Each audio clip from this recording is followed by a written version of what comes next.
ಕುಶಾಲನಗರ ಅಡುಗೆ ಅನಿಲ ಬೆಲೆ ಏರಿಕೆ ಖಂಡಿಸಿ ಕೇಂದ್ರದ ಬಿಜೆಪಿ ಸರ್ಕಾರದ ವಿರುದ್ಧ ಕುಶಾಲನಗರ ಬ್ಲಾಕ್ ಕಾಂಗ್ರೆಸ್ ವತಿಯಿಂದ ಕುಶಾಲನಗರದಲ್ಲಿ ಪ್ರತಿಭಟನೆ ನಡೆಸಲಾಯಿತು. ಬ್ಲಾಕ್ ಕಾಂಗ್ರೆಸ್ ಅಧ್ಯಕ್ಷ ವಿಪಿ ಶಶಿಧರ್ ನೇತೃತ್ವದಲ್ಲಿ ಕಾಂಗ್ರೆಸ್ ಕಾರ್ಯಕರ್ತರು ಬ್ಯಾನರ್ ಹಿಡಿದು ಸಿಲಿಂಡರ್ ಚಿತ್ರ ಹಿಡಿದು ಕಾಂಗ್ರೆಸ್ ಕಚೇರಿಯಿಂದ ಫೀಲ್ಡ್ ಮಾರ್ಷಲ್ ಕಾರ್ಯಪ್ಪ ವೃತ್ತದವರೆಗೆ ಪ್ರತಿಭಟನಾ ಮೆರವಣಿಗೆ ನಡೆಸಿದರು. ಕಾಂಗ್ರೆಸ್ ಕಚೇರಿಯಿಂದ ಐಬಿ ವೃತ್ತದ ಮೂಲಕ ಬಿಎಂ ರಸ್ತೆಯಲ್ಲಿ ಸಾಗಿದ ಪ್ರತಿಭಟನಾಕಾರರು ಕಾರ್ಯಪ್ಪ ವೃತ್ತದಲ್ಲಿ ಮಾನವ ಸರಪಳಿ ನಿರ್ಮಿಸಿ ಕೇಂದ್ರ ಸರ್ಕಾರ ಹಾಗೂ ಪ್ರಧಾನಿ ಮೋದಿ ವಿರುದ್ಧ ಧಿಕ್ಕಾರ ಕೂಗಿ ಆಕ್ರೋಶ ಹೊರಹಾಕಿದರು.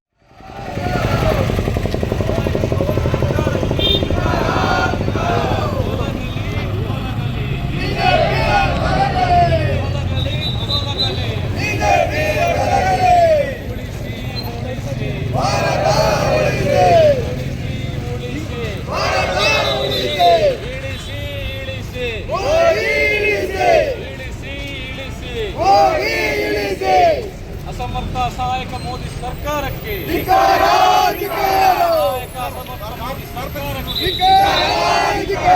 ವಿದೇಶಾಂಗ ನೀತಿ ನಿಭಾಯಿಸಲಾಗದಂತ ಹೇಳಿ ಮೋದಿ ಸರ್ಕಾರಕ್ಕೆ ಭಾರತದ ಘನತೆ ಗೌರವವನ್ನು ಹರಯಿಟ್ಟ ಮೋದಿ ಸರ್ಕಾರಕ್ಕೆ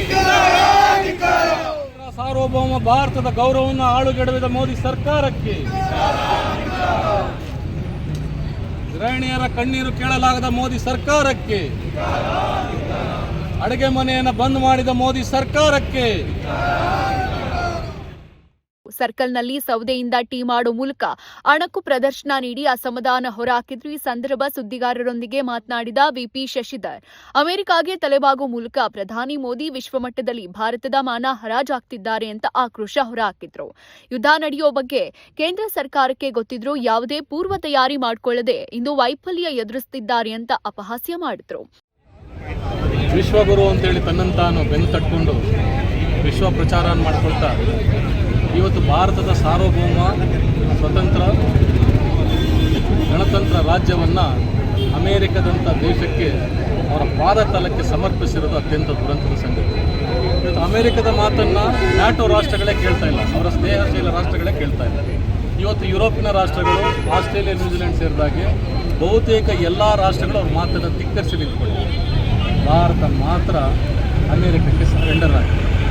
ಸೊ ನಮ್ಮ ನಾಯಕರು ಹೇಳ್ತಾರೆ, ನರೇಂದರ್ ಇವು ಸರೆಂಡರ್ ಅಂತ ಹೇಳಿದ್ರೆ ಮಧ್ಯರಾತ್ರಿ ಕೂಡ ಎದ್ದು ನಿಂತು ದಿಢೀರ್ ಅಂತೇಳಿ ಹೋಗಿ ಬೆನ್ನು ಬಗ್ಗಿಸಿ ಇವತ್ತು ಶರಣಾಗತಿ ಆಗ್ತಿರೋ ಪರಿಸ್ಥಿತಿ ಭಾರತದ ಘನತೆಯನ್ನು, ಗೌರವವನ್ನು, ಇಷ್ಟು ಸುದೀರ್ಘ ವರ್ಷಗಳ ಕಾಲ ನಾವು ಕಾಪಾಡ್ಕೊಂಡು ಬಂದಂಥ ಭಾರತದ ಪ್ರತಿಷ್ಠೆಯನ್ನು ಇವತ್ತು ಮಣ್ಣಾಗಿಸಿದೆ.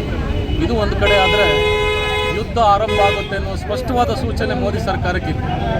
ಒಂದು ವಿದೇಶಾಂಗ ನೀತಿಯನ್ನು ಅನುಸರಿಸ್ತಾ ರಷ್ಯಾದಿಂದ ಆಮದು ಮಾಡ್ಕೊಳ್ತಿದ್ದಂಥ ಕಚ್ಚಾ ತೈಲವನ್ನು ಆಮದು ಮಾಡ್ಕೊಳ್ತಿದ್ದಂಥ ಭಾರತ ಇವತ್ತು ಅಮೇರಿಕದ ಮಾತಿಗೆ ಕಟ್ಟು ಬಿದ್ದು ರಷ್ಯಾದಿಂದ ಕಚ್ಚಾ ತೈಲ ಆಮದನ್ನು ಸ್ಥಗಿತಗೊಳಿಸಿದೆ. ಇತ್ತ ಇರಾನ್ ಭಾರತದ ರೂಪಾಯಲ್ಲಿ ಕಚ್ಚಾ ತೈಲವನ್ನು ಪೂರೈಕೆ ಮಾಡ್ತಿದ್ರು. ವಿಶೇಷವಾದ ಒಂದು ಲೈನನ್ನೇ ಕೂಡ ಭಾರತಕ್ಕೆ ಒದಗಿಸ್ಕೊಂಡಿದೆ. ಭಾರತದ ಜೊತೆ ಸ್ನೇಹ ಸಂಬಂಧಗಳನ್ನ ಕಾಪಾಡ್ಕೊಂಡು ಬರ್ತಾರೆ. ಅಗತ್ಯವಿದ್ದಂಥ ಕಚ್ಚಾ ತೈಲವನ್ನು ಕೊಡ್ತಾ ಇದೆ. ನಮ್ಮ ಅಗತ್ಯದ ಬೇಡಿಕೆಗಳನ್ನು ಈಡೇರಿಸ್ತಾ ಇದೆ.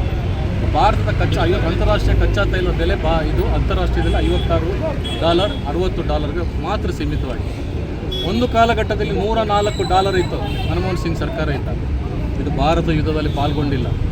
ಭಾರತ ಇಂಥ ಪರಿಸ್ಥಿತಿಯನ್ನು ನಿರ್ಮಾಣ ಮಾಡ್ತಿರೋದು ಇದು ನಾಯಕತ್ವದ ಸ್ಪಷ್ಟವಾದ ಸೋಲು, ವಿದೇಶಾಂಗ ನೀತಿಯ ಭಾಳ ಸ್ಪಷ್ಟವಾದ ಸೋಲು. ಇವತ್ತು ಇರಾನ್ ಯುದ್ಧ 10 ವರ್ಷಗಳ ಕಾಲ ನಡೆಯಿತು. ಎರಡೂ ತೈಲ ಸಂಪದ್ಭರಿತ ರಾಷ್ಟ್ರಗಳು. ಆಗ ಭಾರತ ಸದೃಢವಾಗಿ ನಿಂತ್ಕೊಂಡಿತ್ತು, ಸ್ವಾಭಿಮಾನವಾಗಿ ನಿಂತ್ಕೊಂಡಿತ್ತು, ಪರಿಸ್ಥಿತಿಯನ್ನು ನಿಭಾಯಿಸಿತ್ತು. ಅಮೆರಿಕ ಮತ್ತು ಇರಾಕ್ ಯುದ್ಧಗಳು ನಡೆದಿತ್ತು. ಅವತ್ತು ಕೂಡ ಭಾರತ ಸದೃಢವಾಗಿ ತನ್ನ ಸ್ವಾಭಿಮಾನವನ್ನು ಈ ಮಟ್ಟಕ್ಕೆ ಗ್ಯಾಸ್ನ ಬೆಲೆಯನ್ನು ದುಸ್ತರ ಮಾಡುವಂಥ ಕೊರತೆಯನ್ನು ಎದುರಿಸುವಂಥ ಪರಿಸ್ಥಿತಿಯನ್ನು ನಿರ್ಮಾಣ ಮಾಡಿಕೊಂಡಿರಲಿಲ್ಲ. ಇವತ್ತು ಯುದ್ಧ ನಡೆದು ಕೇವಲ 15 ದಿನಕ್ಕೆ, ಒಂದು ವಾರಕ್ಕೆ ಭಾರತದಲ್ಲಿ ತೈಲ ಅಭಾವ ಆಗಿದೆ ಅಂತ ಹೇಳಿದ್ರೆ, ಅಡುಗೆ ಅನಿಲ ಕೊರತೆ ಬಿದ್ದಿದೆ.